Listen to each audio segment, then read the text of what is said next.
काय आपण आपल्या वतीनं प्रकाश आंबेडकर हे स्वतः बाजू मांडतायत. आज पहिली सुनावणी झाली. काय आपली प्रतिक्रिया आहे? समाधानी आहात तुम्ही? मी साहेबांच्या बोलण्यावर समाधानी आहे. सरकारच्या बोलण्यावर समाधानी नाही मी. आणि कोर्ट जे निर्णय देईल ते त्याच्यावरती मी समाधानी आहे. पण कोर्टाने तुमची याचिका दाखल करून घेतली हा चांगला विषय.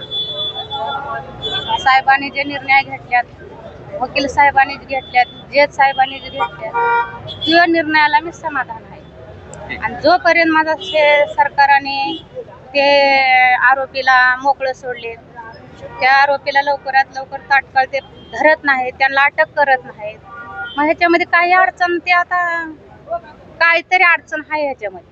आई तुम्हाला याचिका वाचून दाखवली असेल, तुमचं काय म्हणणं आहे नेमकं कोर्टासमोर? तुम्ही याचिका करते, तुम्हाला सांगता येईल? माझं म्हणणं आहे, जे आरोपी आहेत, सोमनाथला मारलेले आहेत आरोपी, त्यांच्यावरती मनुस्वादाचा गुन्हा दाखल करावा, त्यांना कठोरात कठोर शिक्षा द्यावा, त्यांच्यावरती 302चा गुन्हा दाखल करण्यात यावा. आणि जे कोर्ट निर्णय घेईल तोच खरं आहे. आणि मी कोर्टाच्याच निर्णयावर आणि वकील साहेबाच्या आणि प्रकाश साहेब आंबेडकर साहेबांनी हे जे निर्णय घेतात त्याच्यावरच मी समाधानी आहे. आभार मानतात ते स्वतः उभा राहिले त्याबद्दल? हो, मी आभारी मानते साहेबांचे, आंबेडकर साहेबांचे आभारी आहे.